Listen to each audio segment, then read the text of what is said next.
r/ask Reddit. Lawyers of Reddit. What is the most outrageous case someone has asked you to take?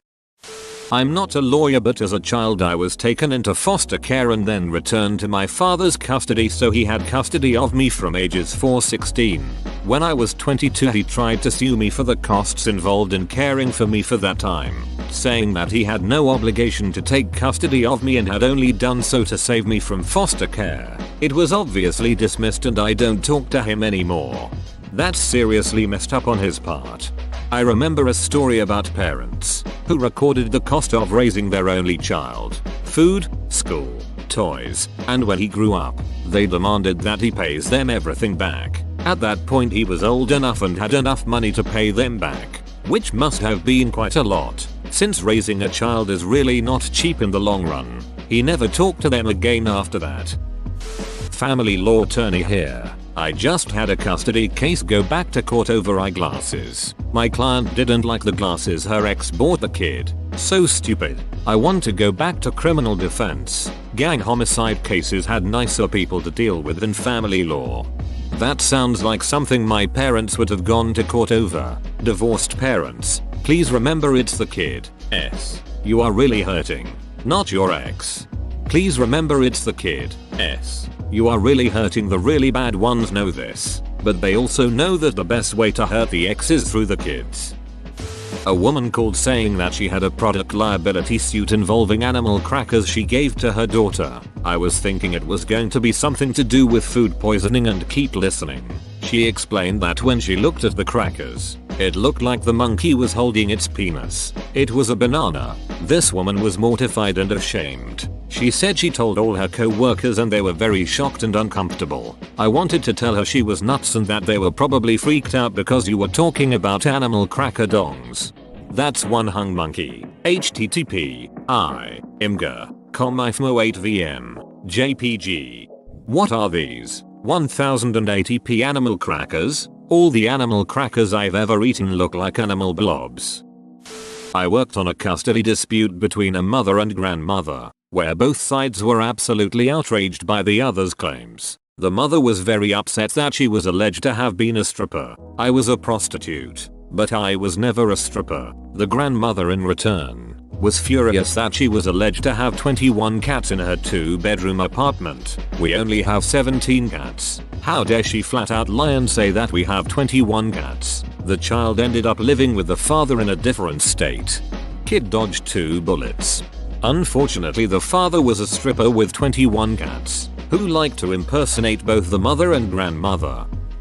As a public defender I defended a grown man accused of stealing magic cards from Walmart. There was an hour-long security video meticulously showing, from dozens of angles, that he was picking up sets of cards, unwrapping them and discarding the wrappers around the store. He insisted that he was innocent and we actually went to a jury trial instead of securing a plea deal. It took the jury 8 minutes to convict him and the judge laid into my client telling him that he was the worst thief he had ever seen. I forgot the best part. At one point in the trial I had to spend 45 minutes explaining to the judge what magic cards are. He couldn't understand why anyone need more than one deck.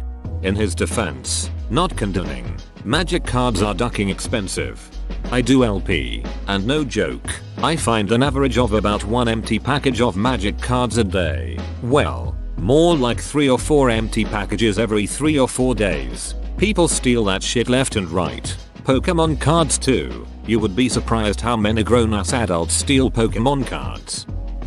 A year out of law school I once had a potential client who wanted me to sue Canada. Apparently he could not get into the country due to his felony record. I tried to reason with him that it was up to the sovereign nation to set its own rules regarding entry to the country, but he insisted that we could make a lot of money suing Canada. I didn't take the case, but I told him I might be able to get him a letter that said sorry from Canada edited to its. I dictated this on my phone as I was getting coffee. Thank God for the grammar people on Reddit for saving me from this catastrophic mistake in life.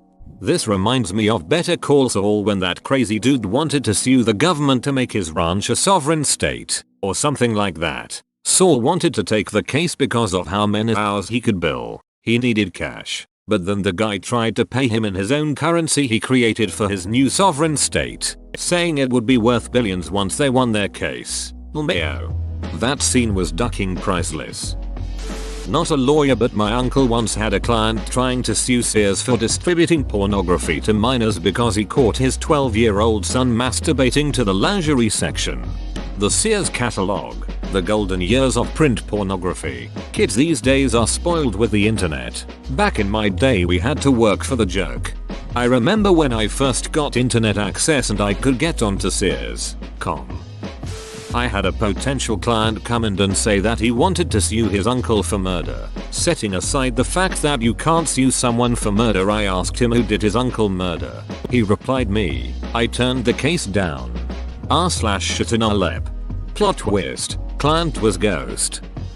While working at a plaintiff's employment firm, two memorable consults came in. Guy gets fired for being late too much. Wants to sue for discrimination because he has a sugar addiction and needs to stop at 7-Eleven for a big gulp before his shift begins. As a result, he usually ends up missing the bus. A woman comes in. She was a bus driver and was terminated during her probationary period. She had 3 accidents in 6 weeks. She wants to sue for discrimination because she has anxiety and a therapy rabbit. All the while sitting at the conference room table petting the therapy bunny. Edit. Grammar typos. A woman comes in. She was a bus driver and was terminated during her probationary period. She had 3 accidents in 6 weeks. She wants to sue for discrimination because she has anxiety and a therapy rabbit. All the while sitting at the conference room table petting the therapy bunny. They're discriminating against me just because I'm clearly unfit for the job. That's racist against people who don't have skills. There's a lot of them. I've been asked to evict a ghost. I actually did that one. I regularly get phone calls promising to make me a millionaire if I'll sue the police. There's the completely guilty sex offender sitting in jail who wanted me to handle his appeal under circumstances that would have resulted in him being released, then immediately charged and convicted of a more serious crime. So many. I've been asked to evict a ghost. I actually did that one. More please. How did you do it? I have 3 things about this. First is that you apparently live in Old Noir, sipping coffee looking at snow, getting a call from 5th floor, doing detective work, calling the hospital, the probation officer, the medication, like you're a private eye. I love it. Second, swing big lawyer dong. Third, in many schools of magic religion, you performed an exorcism.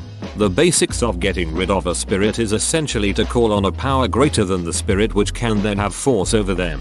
Priests call on the name of God, because God has a lot of power and even his name has strength. Other religions will call on certain natural forces, local spirits, or call out an intruding demon by name, as a way to strip their power via their name. You can even perform an exorcism just by shouting "Get the duck out of here," because now you've challenged your willpower against the ghosts. In your case, you came in with a binding document under the power of law. The written word has a lot of power, and the idea of who makes the rules is also very important. You came in with a written document with legal enforcement. As far as exorcisms go, that's not a bad weapon to throw against them. Even if not strictly enforceable, it's still a decently good place to start.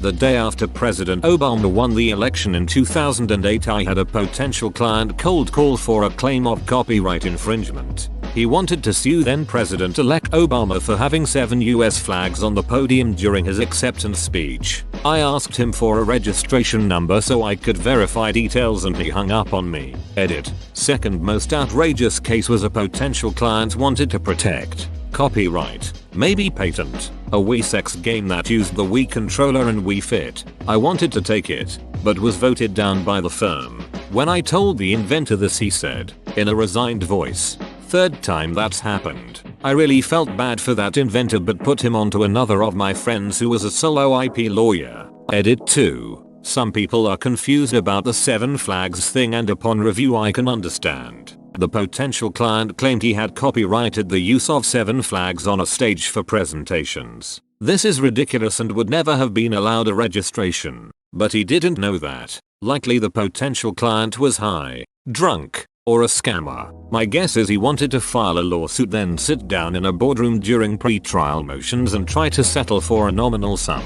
He would get a few thousand, minus lawyer fees, and go away. Unfortunately, the potential client didn't understand 1. You need a copyright registration before you file a lawsuit. 2. You would never get a registration for having 7 flags in a backdrop of a stage. 3. That he was going to get nothing from then President-elect Obama because he would have had a firecracker team of lawyers at his avail. And 4. Homie, don't play that. It would have been unethical for me to file that lawsuit, as I didn't think it had a chance in hell of succeeding.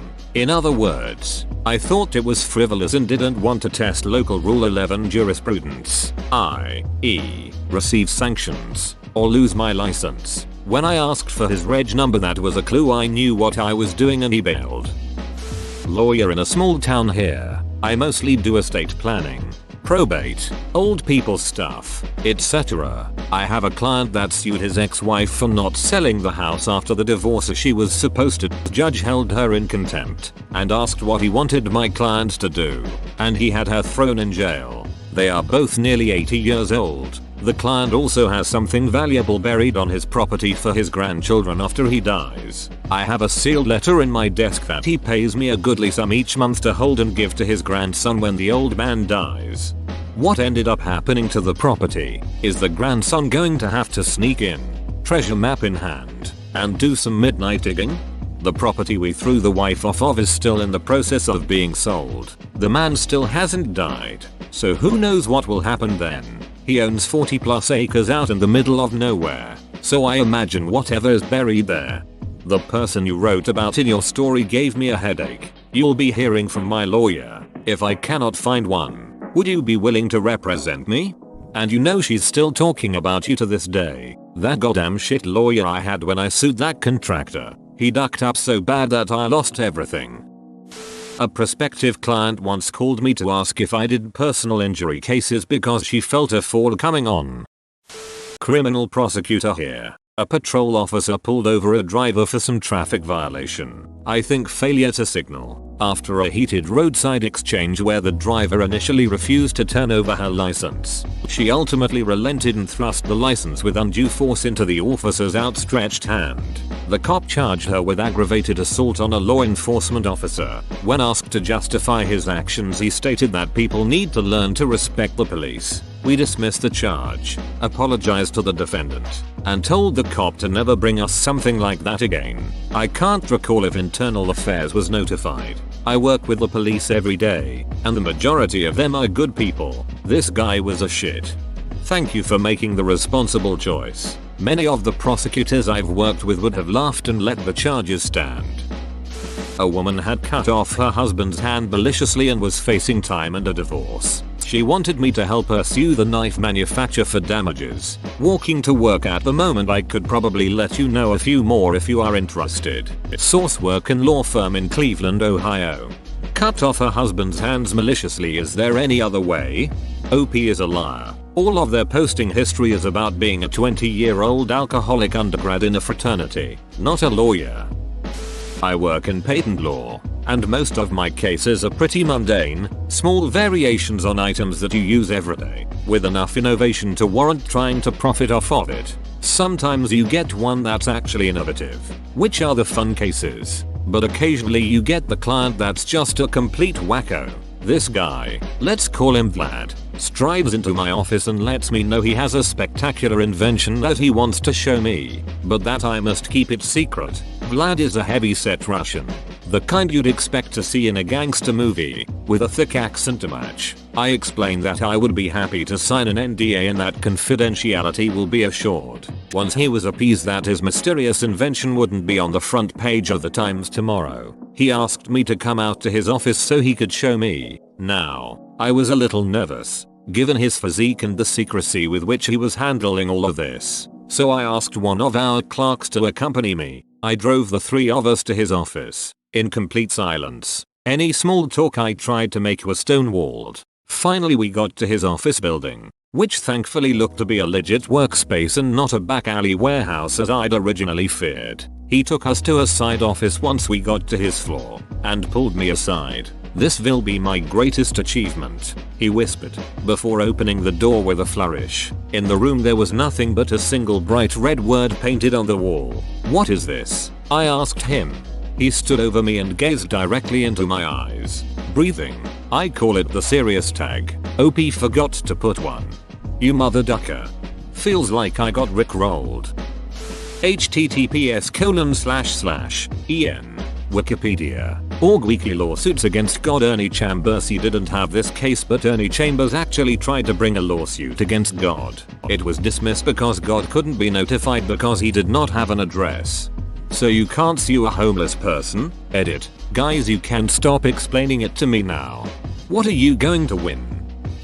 During law school, I was a member of a legal clinic. We represented low-income individuals. Under the supervision of a licensed attorney professor, we handled family law issues, but would try to point clients in the right direction if we could not personally help them. One man came in and stated that he wanted to sue Best Buy, which is not uncommon, but why he wanted to sue Best Buy was different. See, this man said he purchased a refurbished computer from Best Buy for his daughter as a Christmas present. Best Buy had neglected to remove the previous owner's password screen, and thus, this man and his daughter were unable to access the computer until they took it back to Best Buy, which was understandably closed on Christmas Day. This, he said, caused his 12-year-old daughter to begin to question the very existence of Santa Claus. He and his daughter then argued the rest of the day, until finally he admitted to her that there was, spoiler alert, no Santa Claus. His words were, "Seeing your daughter lose faith in Santa ruined all Christmases to come."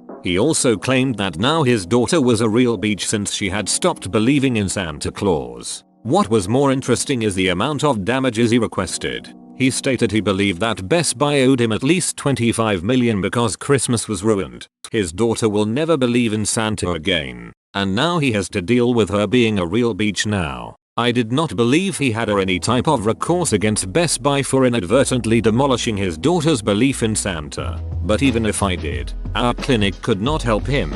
I informed him that we only handled family law issues, and he should call the local bar association's lawyer referral service. He stated the bar association already told him they would not take his case. Then he proceeded to ask if I had children. I told him I did not. Then he proceeded to wish that all my future kids had their belief in Santa Claus ruined. He stated he would not help me if that happened. He then told me to duck off and left. The whole time I was wondering how this guy's daughter believed in Santa Claus till age 12. Edit. Formatting. Thanks guys gals. She's probably turning into a bitch because her dad is an a-hole. I can only imagine how he's treating her if that's how he treats strangers. When I was a trainee solicitor, my principal had a guy come in who spoke almost exclusively in quotes from US presidents. This was a specialist law firm in a very English town. And the dude was about as English as it's possible to be.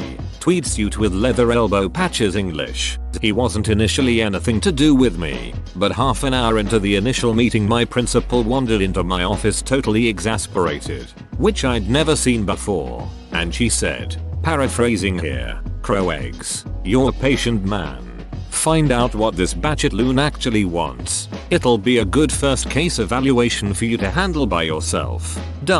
I spent 2 hours listening to him talk. Literally every second sentence began with "as Woodrow Wilson once said," or "as Grover Cleveland once said."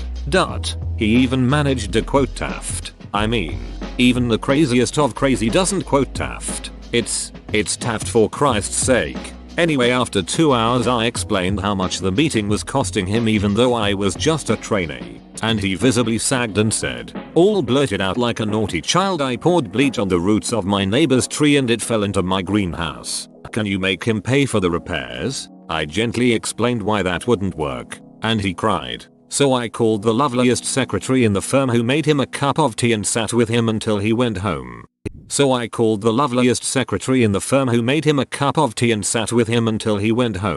That's the most English thing I've read in a while. Good on you. Not lawyer but paralegal. I took a cold call one evening from a gentleman who was clearly high, probably meth, and homeless. He wanted to sue his local police dispatch, 911, paramedics and a hospital. We are a civil litigation firm, because he knocked on someone who was now, allegedly, trying to get him. It was now the police station's fault that he would have to stab the guy, and he repeatedly asked me if he should carry a knife so he could do said stabbing. He apparently had also asked the 911 dispatch this same question, and all they would tell him is that no, he should not in fact go stab someone.